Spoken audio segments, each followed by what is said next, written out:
गांव की चर्चा में पहुंचे हैं खारवी, और खारवी गांव के कुछ ग्रामीण हैं, उनसे राजनीतिक चर्चा को लेकर कुछ चर्चा कर रहे हैं।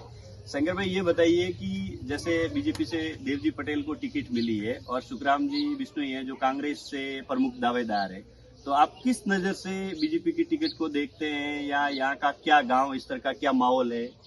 जैसे भाई साहब के एमपी साहब को तो ये लगा कि मोदी के हिसाब से हमारे वोट आ गए, फिर भी यहाँ सांचौर तहसील में जीत पाऊंगा।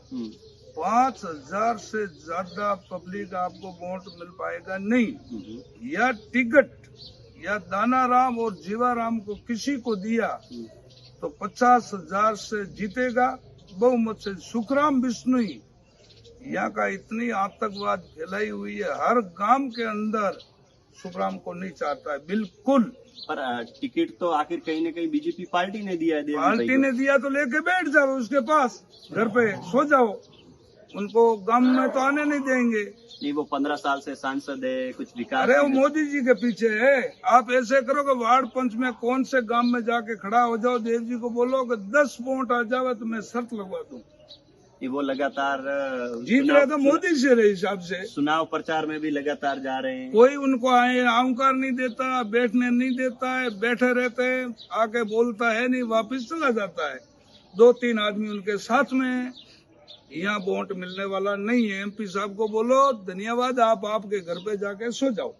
नहीं, पार्टी ने टिकट दिया है, वो कितने दिया तो लेके खिस्सा में डाल के सो जाओ, बस भरी नींद में। उनका विकास कार्य है 15 साल कुछ नहीं है। 15 साल में सांचौर तहसील में कभी उनको एमपी साहब को पूछो कि खारवी में मुखिया कौन है, खारवी में कितना अपना कार्य करता है, किसके पास में जाऊंगा, किनसे बात करूंगा, उनको कोई पता नहीं है। सिर्फ आपको तो मोदी के पीछे वोट मिला है, पूर्ण आधार से टिकट लाई है, अब की बार कोई वोट देगा नहीं। पर वो तो आज भी मोदी जी के विकास कार्य के नहीं, मोदी जी को तो एमपी में खड़ा होगा ना कोई भी, उनको वोट देंगे।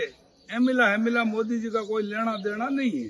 तो सुखराम जी कांग्रेस के प्रमुख दावेदार है, तो कितने दावेदार वो मनक पब्लिक उनको पहचान लिया है, उनको नहीं वोट देगा। जितने घूमना हुए इतना घूमो, इनके साथ में घूमते हैं नहीं, वो भी वोट नहीं देगा। देवजी पटेल को नहीं, सुखराम को भी नहीं देगा। और तो आपकी नजर में ऐसा तीसरा कौन कैंडिडेट है जो या तो देवाराम नारे दानाराम या जीवाराम, दोनों भाई में कोई आओ तो बहुमत से 50 से 60,000 वोटों से मंदिर पे बैठा हूँ, जीता के भेजेंगे। नहीं, दानाराम या जीवाराम में ऐसा क्या है जो वो जीतेंगे? वो इंसान है, पब्लिक के पास आता है, घर घर उनको पूछता है, दुख सुख में साथ रहते हैं। किसी टाइम में फोन करो, दानाराम जीवाराम उनके साथ आ जाएगा। तो आपकी नजर में दानाराम और जीवाराम में से, दोनों में से बड़ा चेहरा कौन है जो यहाँ से सांचौर की विधानसभा में आज देखे तो है जीवाराम, और 5 साल बाद में देखे तो दानाराम। पर घर की लड़ाई से मेहरबानी करो, हाथ जोड़ के एक हो जाओ। नहीं, एक तो वो देवजी पटेल के साथ जाने को तैयार नहीं है, कैसे एक? तो नहीं तो उनको बोलो पार्टी वालों को, किसी के दोनों पे एक आदमी के ऊपर सिर पे हाथ धर दो, हम जीता के भेजेंगे। अच्छा, यहाँ सांचौर से बीजेपी की सीट निकल जाएगी? कोई या दानाराम के सिर पे हाथ दो या जीवाराम किसी के साथ में दो, हम जीता के भेजेंगे। देवजी पटेल तो बार बार कह रहे हैं कि ये तो मोदी जी ने टिकट दी है, मैं मोदी जी को सब झूठ है, सब झूठ है। पीछे से खंजर मारे उसके साथ में पब्लिक नहीं रहेंगी। और आपके यहाँ ये जो खारवी गांव है, इसमें 15 साल में कोई सांसद मोदी द्वारा ऐसा कोई विकास कार्य कभी नहीं, कभी आया ही नहीं। विकास तो क्या करवाओ, उसको पूछो कि 15 साल में कभी स्थान पे ही नहीं आया। गांव में तो क्या आएगा यार वो इंसान। फिर वोट मांगने के लिए कल आए थे, उनके साथ में रानीवाड़ा के 4 से 5 जने थे। यहाँ का एक केसुरी का लड़का था और साथ में कोई नहीं था। यहाँ आके बोला कि बाप जी आप समझाओ। बाप जी क्या समझावे, दिल से नहीं समझ पा रहा तो क्या समझाएगा बाप जी। बाप जी के लिए तो सब पब्लिक बराबर है, पर पब्लिक यहाँ से आपसे तंग आके कोई वोट नहीं देगा।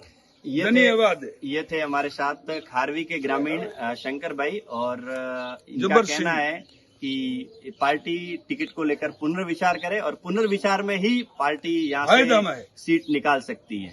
धन्यवाद।